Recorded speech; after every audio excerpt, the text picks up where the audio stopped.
Sebelum ceritanya dimulai, silakan tulis di kolom komentar dari daerah mana saja teman-teman yang menonton cerita ini.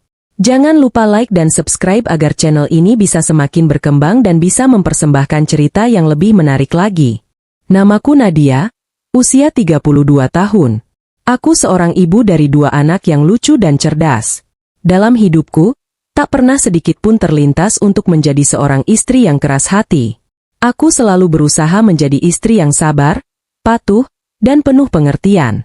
Selama 10 tahun menikah dengan Rizal, aku percaya bahwa cinta kami kuat. Ia pria yang sopan, rajin ibadah, dan terlihat begitu mencintai keluarganya. Setidaknya, itulah yang aku yakini selama ini.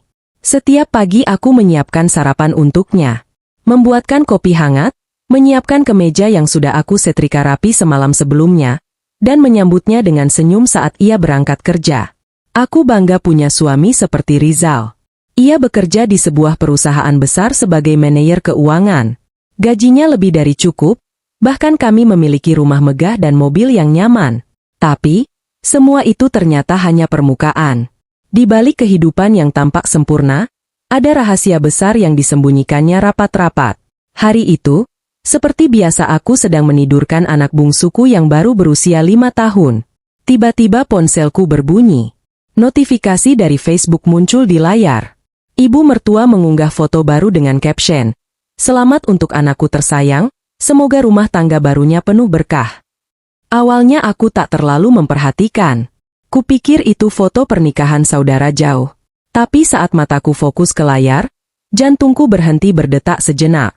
Di foto itu, terlihat jelas wajah Rizal berdiri di samping seorang wanita muda. Mereka memakai baju pengantin. Tersenyum bahagia. Aku membeku.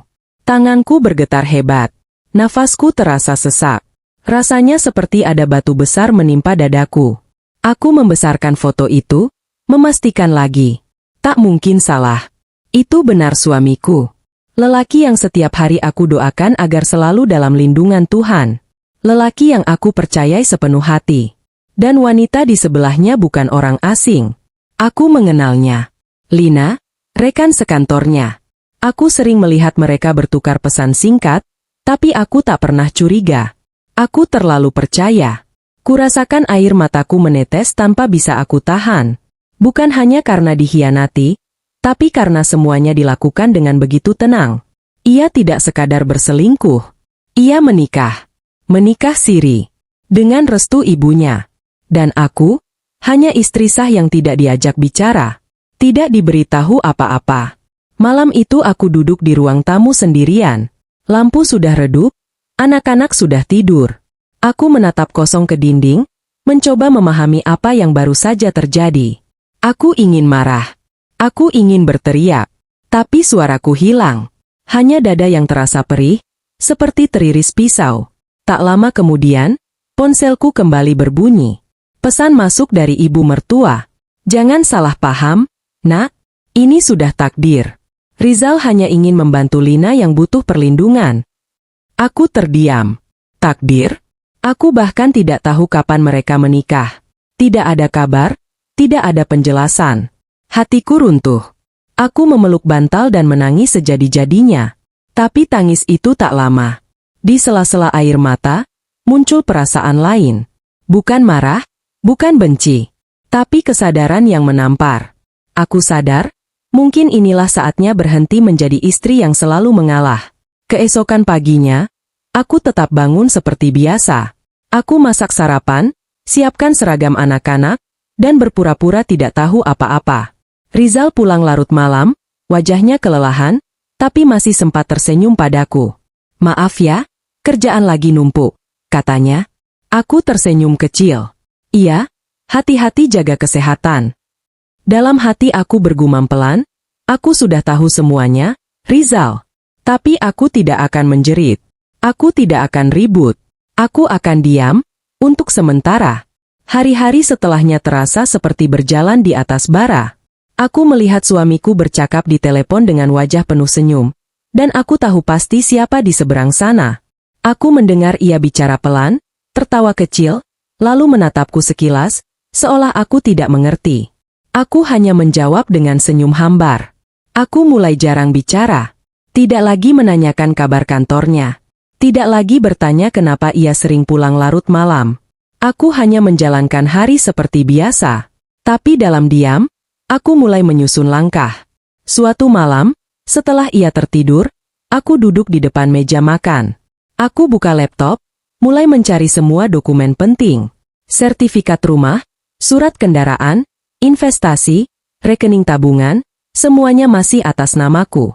Aku tersenyum kecil, bukan karena bahagia, tapi karena sadar, Tuhan ternyata masih memberiku kesempatan untuk memilih jalanku sendiri. Aku menatap foto pernikahan kami yang tergantung di dinding. Di sana kami tersenyum lebar, berdua mengenakan busana pengantin putih. Dulu aku percaya, senyum itu abadi. Tapi kini aku tahu, senyum itu hanya topeng dari cerita panjang tentang pengorbanan yang tak dihargai. Malam itu aku menulis sesuatu di buku kecilku. Sebuah kalimat sederhana. Aku tidak akan membalas dengan amarah, tapi dengan diam yang membuat mereka sadar betapa berharganya aku. Setelah menulis itu, aku menutup buku, mematikan lampu, dan menatap anak-anakku yang tidur pulas. Mereka alasan terbesarku untuk tetap kuat. Aku tidak ingin anak-anakku tumbuh dengan kebencian. Aku ingin mereka melihat bahwa ibunya bisa berdiri tegak, bahkan setelah dikhianati. Sejak hari itu, aku mulai berdoa dengan cara yang berbeda. Bukan lagi meminta agar Rizal berubah, tapi meminta agar aku diberi kekuatan untuk melepaskan. Karena kadang, mencintai seseorang bukan berarti harus tetap bertahan. Kadang, mencintai berarti tahu kapan harus pergi dengan kepala tegak.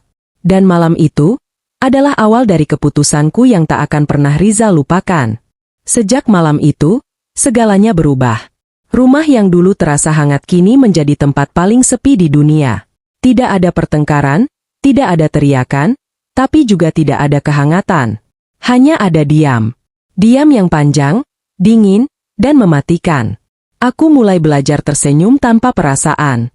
Aku tertawa di depan anak-anak, tapi begitu mereka tidur, aku terisak di kamar mandi. Aku menahan semua rasa sakit agar tak satu pun dari mereka tahu bahwa rumah ini sedang retak. Bagiku, menjaga hati anak-anak lebih penting daripada membalas dendam pada suami yang berkhianat. Rizal tetap bersikap seperti biasa. Ia pulang, makan malam, menanyakan anak-anak, lalu sibuk dengan ponselnya. Kadang ia tersenyum kecil sambil mengetik. Aku tahu kepada siapa ia menulis, tapi aku tak berkata apa-apa. Aku hanya menatap dari jauh, meneguk teh yang sudah dingin, lalu beranjak ke kamar anak-anak dengan alasan ingin menemani mereka tidur. Setiap langkahku terasa berat. Tapi di sisi lain, ada kekuatan baru yang tumbuh. Aku tidak lagi merasa lemah. Aku mulai berpikir dengan kepala dingin. Aku sadar, aku masih punya banyak hal yang bisa kulakukan tanpa harus berteriak atau menyalahkan siapapun. Malam-malamku kini diisi dengan doa panjang. Aku duduk di sajadah, menatap langit-langit kamar, lalu berbisik lirih. Tunjukkan aku jalan terbaik, Tuhan. Jika dia memang bukan untukku, tolong kuatkan aku untuk melepaskannya. Air mata selalu jatuh di setiap doa itu, tapi entah kenapa, setiap kali aku selesai berdoa, ada sedikit rasa tenang yang datang. Rasa tenang yang mengajarkanku untuk tidak membalas dengan emosi, melainkan dengan kebijaksanaan. Hari-hari berikutnya aku jalani seperti biasa, tapi kini dengan mata yang lebih terbuka. Aku mulai memperhatikan semua kebiasaan Rizal. Nomor baru yang sering menghubunginya, jadwal pulang yang tak menentu, bahkan parfum berbeda yang menempel di bajunya. Semua hal kecil itu menjadi potongan puzzle dari kebenaran yang selama ini ia sembunyikan. Namun aku tidak ingin menjadi detektif di rumahku sendiri. Aku tidak ingin menjatuhkan diriku dengan mencari bukti. Aku hanya ingin diam, tapi diamku kali ini punya arah. Aku menyiapkan langkah-langkahku secara perlahan. Aku mulai mengurus keuangan rumah tangga sendiri. Semua pengeluaran, tagihan, dan aset mulai aku atur ulang. Aku menyimpan salinan semua dokumen penting di tempat aman. Aku juga mulai membuka rekening baru atas namaku sendiri, tanpa sepengetahuan Rizal. Semua dilakukan dengan hati-hati, tanpa menimbulkan kecurigaan. Suatu sore, aku duduk di ruang tamu bersama ibu mertua. Ia datang tanpa kabar, membawa kue kesukaanku. Wajahnya terlihat tenang, Tapi matanya memerhatikanku lekat-lekat. Nadia, kamu marah sama Rizal, ya? Tanyanya lembut. Aku menatapnya pelan, lalu tersenyum. Tidak, Bu. Saya hanya sedang belajar tenang. Ia menghela napas. Kamu perempuan baik, Nat. Jangan terlalu keras pada takdir. Lina itu, mungkin cuma ujian. Aku menunduk. Dalam hati, aku ingin tertawa. Bagaimana bisa seseorang menyebut pengkhianatan sebagai ujian, seolah-olah tak ada yang salah dengan menikah di belakang istri sah. Tapi aku tetap diam. Aku hanya berkata, saya tahu, Bu. Semua ini pasti ada alasannya. Dan setelah itu, percakapan berhenti di udara yang beku. Hari demi hari berlalu. Semakin aku diam, semakin Rizal merasa tenang. Ia pikir aku tidak tahu apa-apa. Ia mulai pulang semakin malam, kadang dengan alasan lembur, kadang menginap di luar kota. Padahal aku tahu, ia bukan lembur, tapi menemani istri keduanya di apartemen kecil yang mereka sewa. Sakit rasanya, tapi aku tidak ingin mengulang nasib perempuan yang menjerit tapi tak pernah didengar. Aku memilih cara lain. Aku memilih diam yang menghancurkan perlahan. Anak-anak menjadi satu-satunya alasan aku tetap tersenyum. Mereka tidak tahu apa yang terjadi, dan aku tidak akan biarkan mereka tahu. Setiap malam, aku bacakan doa di telinga mereka. Aku ingin mereka tumbuh dengan hati yang kuat, bukan dendam.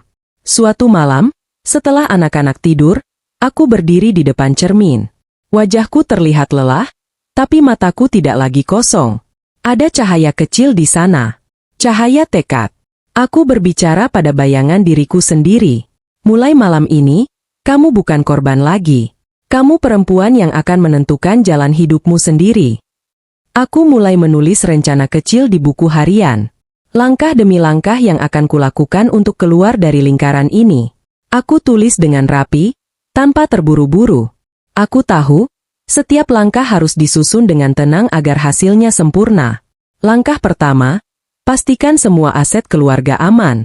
Langkah kedua, siapkan diri untuk pergi kapan saja tanpa kehilangan apapun. Langkah ketiga, buat Rizal sadar tanpa perlu satu kata pun terucap dari mulutku. Hari berikutnya, aku mendatangi kantor notaris yang dulu membantu kami membeli rumah.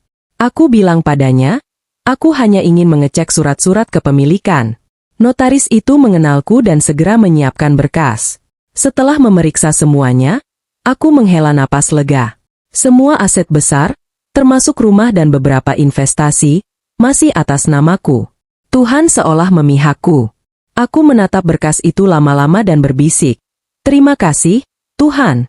Aku tahu sekarang waktuku belum habis.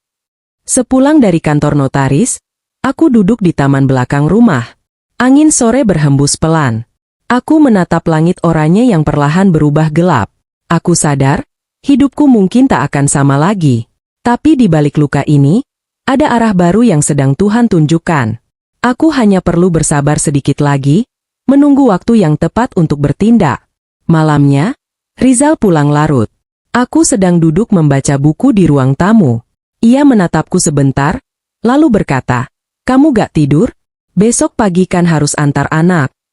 Aku menutup buku perlahan. Aku belum ngantuk. Kamu capek? Lumayan, jawabnya singkat. Aku menatapnya beberapa detik, lalu berkata dengan nada lembut, "Kamu masih sayang aku?" Ia terdiam. Matanya menatapku kaget. Kenapa nanya gitu? Aku tersenyum. Gak apa-apa. Cuma ingin tahu. Ia tersenyum kaku, lalu beranjak ke kamar tanpa menjawab. Dan di detik itu aku tahu, jawabannya adalah tidak. Aku menatap punggungnya yang semakin jauh, lalu berbisik pelan, "Baiklah, aku sudah siap kehilanganmu." Malam itu, aku kembali ke sajadahku. Aku berdoa lebih lama dari biasanya.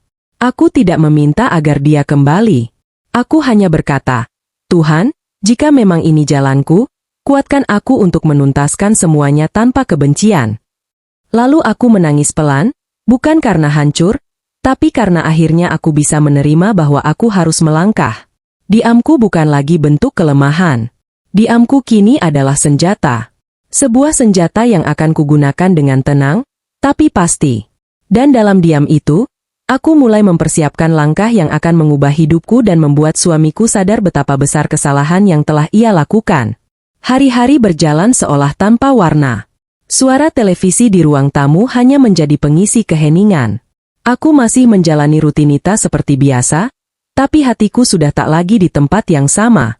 Aku berhenti berharap Rizal akan sadar. Ia sudah terlalu jauh terseret dalam kenyamanannya sendiri. Dan aku sudah terlalu lelah menunggu sesuatu yang tak akan kembali. Suatu malam, ketika ia tertidur lelap, aku duduk di meja kerja dan membuka map besar berisi dokumen keluarga. Kertas-kertas itu sudah kususun rapi sejak lama. Sertifikat rumah, akta usaha, rekening deposito, bahkan surat kendaraan. Semuanya atas namaku. Aku menatap tumpukan itu lama-lama, lalu menarik napas panjang. Jadi ini semua yang tersisa dari pengorbananku, gumamku pelan. Dulu, semua ini kuanggap simbol cinta kami. Tapi malam itu, aku melihatnya sebagai pelindung terakhir dari kehormatanku sendiri. Esoknya, aku pergi ke bank. Aku berpura-pura hendak memperbarui data nasabah, tapi sebenarnya aku ingin memastikan semua akses keuangan ada di tanganku. Petugas mengenaliku, ia menyapa ramah. Bu Nadia, ada yang bisa kami bantu? Aku tersenyum tipis. Saya hanya ingin memastikan semua akun aktif dan terhubung dengan nomor baru saya. Petugas itu mengangguk tanpa curiga. Dalam waktu 1 jam, semua sudah beres. Kini, semua kendali keuangan rumah tangga ada di tanganku. Setelah urusan bank selesai, aku melangkah ke kantor notaris yang dulu membantu proses pembelian rumah dan beberapa aset usaha kecil yang kami kelola bersama. Di sana, aku memeriksa semua surat dan kepemilikan. Aku pastikan tidak ada satupun aset penting yang berpindah tangan tanpa sepengetahuanku. Ketika semua data sudah lengkap, aku merasa lebih tenang. Seolah langkah pertamaku untuk membebaskan diri sudah dimulai. Malamnya, saat aku sedang melipat baju di kamar, Rizal masuk dengan wajah lelah. "Kamu masih belum tidur?" tanyanya sambil melepas jam tangan. Aku tersenyum samar. "Belum, lagi beres-beres." Ia duduk di tepi ranjang. "Besok aku harus ke Bandung. Ada proyek baru dari kantor." Aku mengangguk tanpa menatapnya. "Semoga lancar." "Ya." Ia menatapku sebentar, lalu berkata pelan, "Kamu gak marah, kan? Aku sering pergi." Aku menatapnya balik. "Marah buat apa? Semua orang punya kesibukan." Ia terdiam. Entah kenapa, wajahnya tampak sedikit canggung, lalu ia beranjak tidur tanpa banyak bicara. Aku menatap punggungnya yang menghadap ke dinding. Dulu punggung itu tempatku bersandar setiap kali merasa lelah. Tapi kini, punggung itu terasa seperti tembok asing yang memisahkan dua dunia. Keesokan harinya, aku mulai menyusun rencana lebih jauh. Aku membuat daftar aset yang akan kujual secara bertahap. Tidak terburu-buru, tapi terencana. Aku mencari pembeli melalui perantara, agar tidak meninggalkan jejak yang bisa dilacak Rizal. Semua dilakukan dengan hati-hati. Setiap langkah seperti gerakan kecil dalam permainan yang harus kutangani dengan kesabaran. Beberapa minggu berlalu, dan perlahan semuanya berjalan sesuai rencana. Rizal semakin jarang pulang, dan aku semakin lihai menutupi semuanya dengan tenang. Setiap malam aku menulis laporan keuangan pribadi, mencatat berapa yang sudah kukeluarkan, berapa yang sudah masuk, dan berapa yang bisa kusembunyikan untuk hari kebebasanku nanti. Aku mulai belajar hal-hal yang dulu tak pernah kusentuh. Aku belajar membaca kontrak jual-beli, memahami istilah hukum, bahkan berkonsultasi dengan notaris wanita yang pernah membantuku dulu. Ia heran melihatku datang sendirian. "Bu Nadia, suaminya tidak ikut." Aku tersenyum tenang. "Tidak, Bu. Kali ini saya ingin belajar mengurus semuanya sendiri." Ia menatapku dalam diam, lalu berkata pelan, "Langkah yang bagus, Bu. Perempuan harus bisa berdiri di atas kakinya sendiri." Aku mengangguk sambil menahan air mata. Aku tahu, kalimat itu sederhana, tapi bagiku berarti banyak. Suatu malam, aku menerima pesan dari nomor tak dikenal. Isinya membuatku tercekat. "Terima kasih sudah tidak marah, Kak. Rizal orang baik, semoga kita bisa akur." Aku menatap layar ponsel itu lama. Nomor itu milik Lina. Perempuan yang kini menjadi istri keduanya. Aku tidak membalas. Aku hanya menatap pesan itu dan tertawa kecil.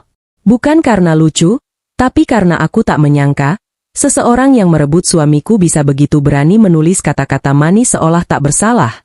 Aku menulis balasan yang sangat singkat. Tenang saja. Aku sudah tidak marah. Aku sudah menyiapkan kejutan.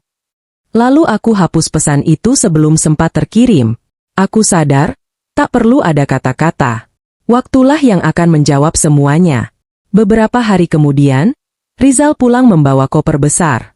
Katanya ia baru dari Bandung. Tapi dari aroma tubuhnya, aku tahu, itu bukan aroma hotel biasa. Ia memeluk anak-anak, menanyakan kabar, lalu duduk santai menonton televisi. Aku menatapnya dari dapur, lalu tersenyum kecil. Nikmatilah waktumu, Rizal. Karena sebentar lagi semuanya akan berubah, gumamku dalam hati. Di hari Minggu yang tenang, aku mengumpulkan semua dokumen penting dan menyimpannya di koper kecil di bawah ranjang. Aku juga menyiapkan satu flash disk berisi salinan semua data keuangan. Tidak ada yang tahu. Tidak ada yang curiga. Bahkan pembantu rumah pun mengira aku hanya menata ulang barang-barang lama. Saat aku menatap koper kecil itu, tiba-tiba perasaan aneh muncul. Campuran antara lega dan sedih. Aku tidak pernah membayangkan akan sampai di titik ini. Tapi ternyata, cinta yang dikhianati bisa berubah menjadi kekuatan yang luar biasa. Sore harinya, aku duduk di teras rumah sambil menatap langit. Anak-anakku bermain di halaman, tertawa bahagia tanpa tahu badai apa yang sedang kualami. Aku tersenyum. Kalian pantas mendapatkan ibu yang kuat, bisikku pelan. Dan di dalam hatiku, aku tahu, aku sudah siap menghadapi bab berikutnya dari hidupku. Malam itu, sebelum tidur, aku menulis di buku harian kecilku lagi. Rencana berjalan dengan baik. Semua langkah harus tetap tenang. Aku tidak akan membalas dengan kebencian, tapi dengan bukti bahwa aku bisa berdiri sendiri. Aku menutup buku itu, memeluk anak-anakku, dan memejamkan mata. Di luar, angin malam berhembus lembut, membawa bisikan baru dalam pikiranku. Aku tahu, waktu pembalasan semakin dekat. Tapi pembalasan ini bukan untuk menghancurkan, melainkan untuk mengembalikan harga diriku yang sempat hilang. Aku tidak akan menjerit. Aku tidak akan menangis di depannya. Aku akan membuatnya mengerti bahwa ketika seorang perempuan memilih diam, bukan berarti ia kalah. Tapi karena diamnya sedang menyiapkan badai yang akan datang perlahan, pasti, dan tak terduga. Pagi itu matahari bersinar hangat, tapi hatiku terasa beku. Aku duduk di ruang makan sambil memandangi secangkir teh yang sudah dingin. Di depanku, ada map berwarna coklat yang berisi surat-surat penting, sertifikat rumah, rekening bank, dan beberapa berkas usaha kecil yang dulu kami bangun bersama. Sudah berminggu-minggu aku mempersiapkan ini. Setiap tanda tangan, setiap fotokopi, setiap langkah kecil kulakukan dengan diam dan hati-hati. Hari ini adalah puncaknya. Hari di mana semua yang pernah aku bangun bersama Rizal akan berubah menjadi sesuatu yang hanya milikku sendiri. Sebelum berangkat, aku menatap anak-anakku yang masih tidur. Wajah mereka begitu damai. Aku mengelus rambut mereka satu persatu dan berbisik, "Maaf, Nak, Ibu tidak bisa terus tinggal di rumah ini. Tapi Ibu janji, kalian tidak akan kekurangan kasih sayang." Setelah itu aku berdiri, mengambil tas kecil, dan melangkah keluar rumah tanpa menoleh lagi. Angin pagi terasa berbeda. Ada kelegaan kecil di dalam dada, seperti beban berat yang perlahan mulai terangkat. Di kantor notaris, semua sudah siap. Aku sudah menandatangani surat penjualan rumah kepada seorang pengusaha yang sejak lama tertarik membelinya. Nilai jualnya mencapai 17 miliar rupiah, jumlah yang cukup besar untuk memulai hidup baru dari nol. Notaris itu, seorang wanita parubaya, menatapku ragu. Ibu yakin tidak ingin menunggu suami sebelum tanda tangan terakhir ini? Aku tersenyum lembut. Tidak perlu, Bu. Semua dokumen atas nama saya. Dia tidak perlu tahu. Wanita itu terdiam sejenak, lalu mengangguk. Kalau begitu, saya doakan semoga langkah Ibu membawa ketenangan. Aku mengangguk pelan. Terima kasih. Itu saja yang saya butuhkan sekarang, ketenangan. Setelah transaksi selesai, aku keluar dari gedung dengan langkah yang ringan. Aku berdiri di trotoar, menatap langit biru yang cerah. Untuk pertama kalinya setelah sekian lama, aku bisa bernapas lega. Tidak ada lagi ketakutan kalau Rizal akan pulang membawa luka baru. Tidak ada lagi rasa cemas menunggu pesan yang tak kunjung datang. Semua sudah selesai. Aku membuka ponsel dan menatap foto keluarga kami yang dulu terpajang di layar utama. Aku hapus perlahan, lalu menggantinya dengan foto anak-anakku yang sedang tertawa di taman. Itu simbol kecil bahwa aku kini hidup hanya untuk mereka.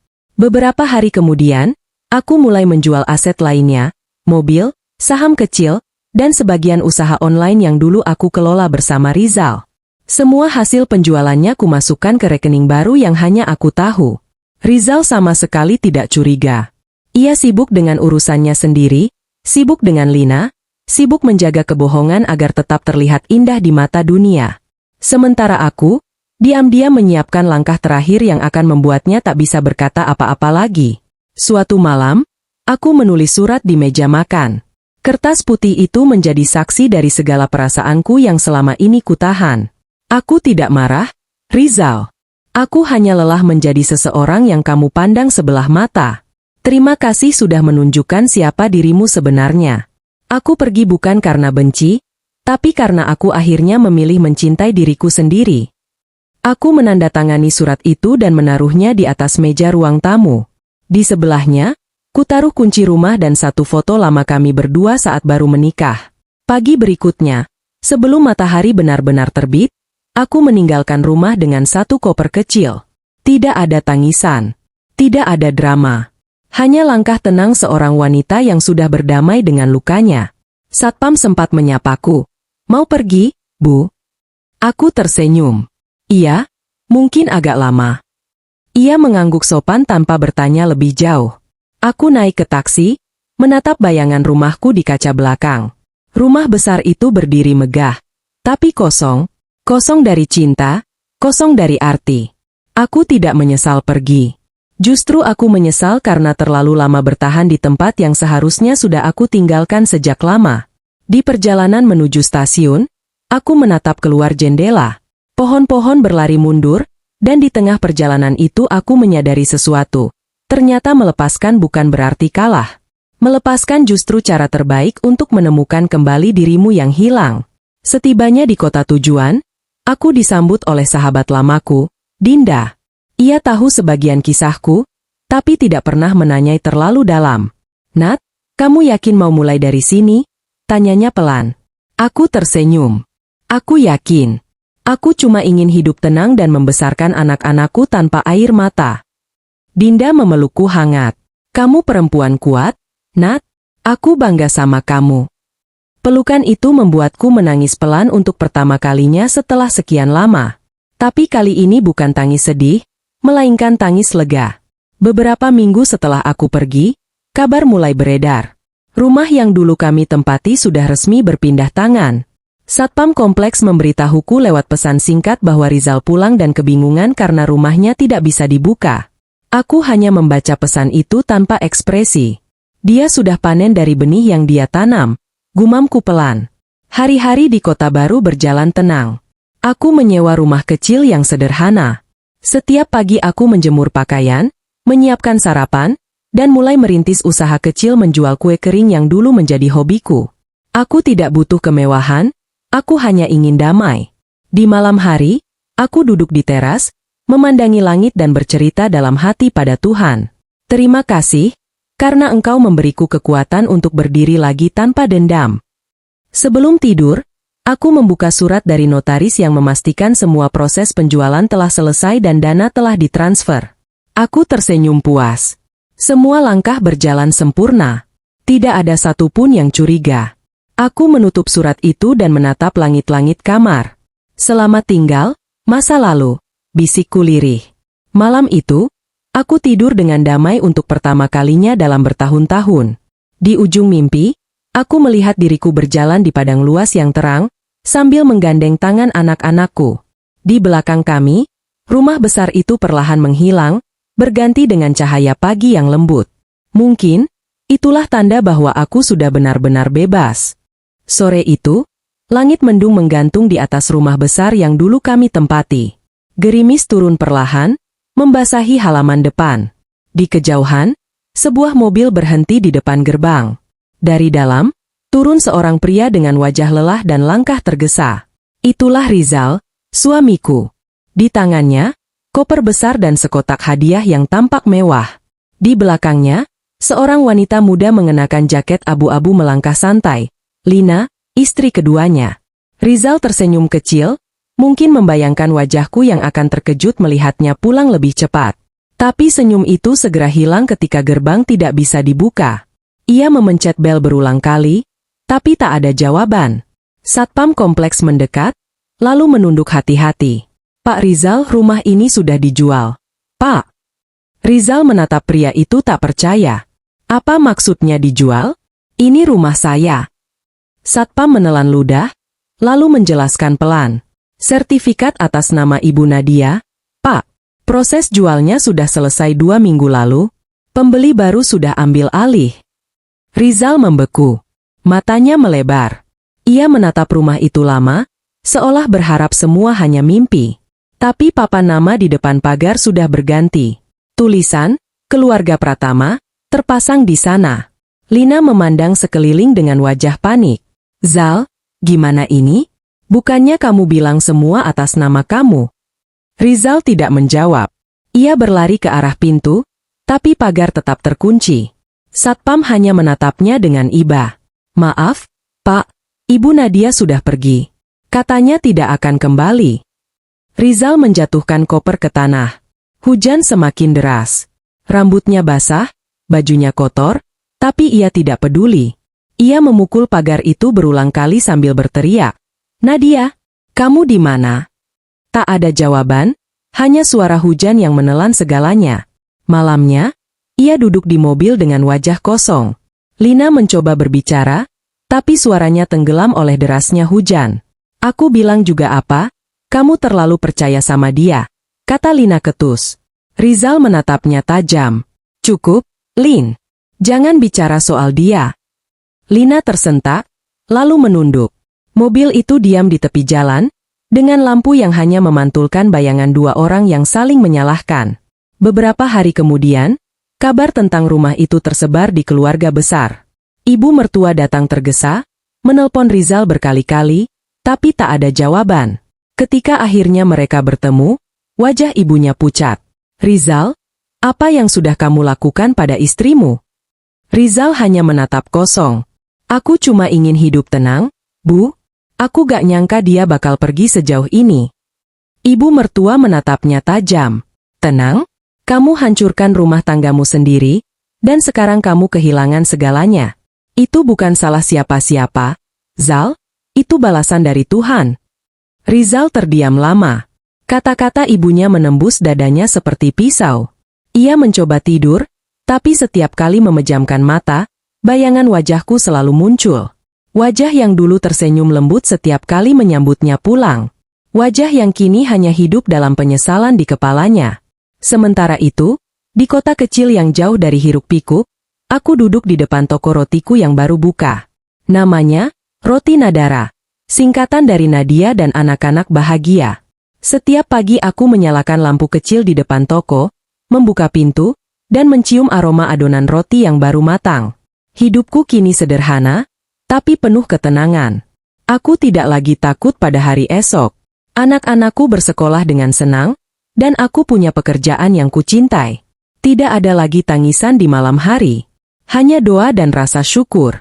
Suatu pagi, ketika aku sedang melayani pembeli, seorang kurir datang membawa amplop putih.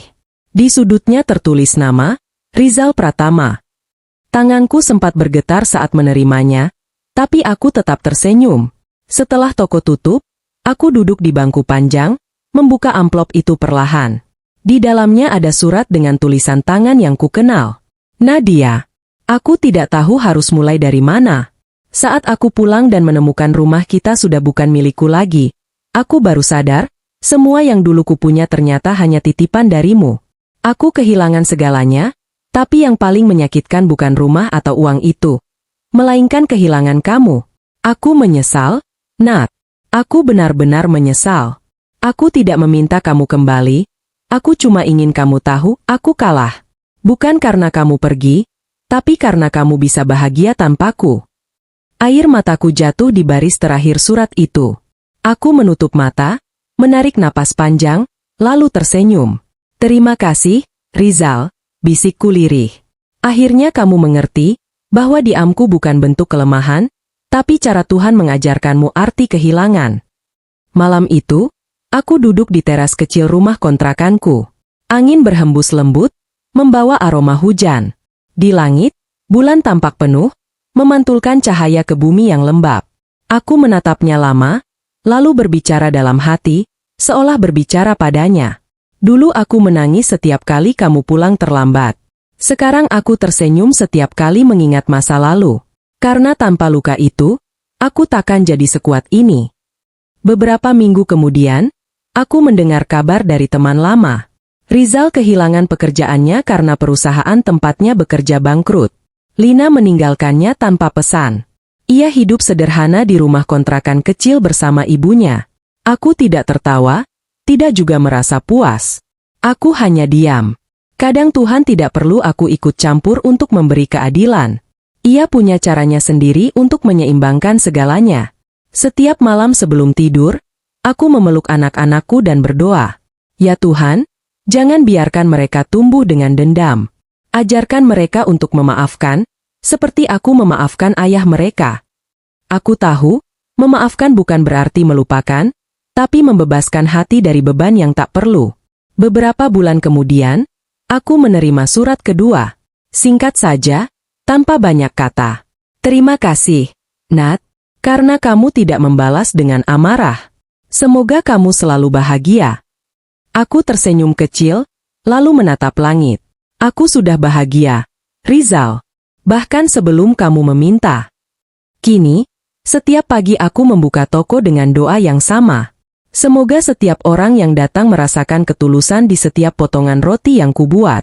Karena hidup memang tak selalu manis, tapi jika dijalani dengan ikhlas, semuanya terasa lebih ringan. Dan di hatiku, aku tahu, balas dendam terbaik bukan dengan membalas luka yang sama, tapi dengan menjadi bahagia di tempat yang mereka kira aku tak akan mampu berdiri lagi. Aku menatap matahari yang perlahan muncul di ufuk timur, hangatnya menyentuh wajahku lembut. Hari baru dimulai, dan aku tahu, perjalanan ini masih panjang. Tapi kali ini, aku melangkah bukan karena ingin lari dari masa lalu, melainkan karena aku telah benar-benar memaafkan. Terima kasih sudah menonton sampai akhir. Dari kisah ini kita belajar bahwa diam bukan berarti kalah. Kadang, diam justru cara paling tenang untuk menang. Kalau kisah ini menyentuh hatimu, jangan lupa tekan subscribe, nyalakan loncengnya, dan tulis di kolom komentar dari mana kamu menonton hari ini. Sampai jumpa di kisah berikutnya. Semoga hidupmu selalu dipenuhi keberanian untuk memaafkan dan melangkah.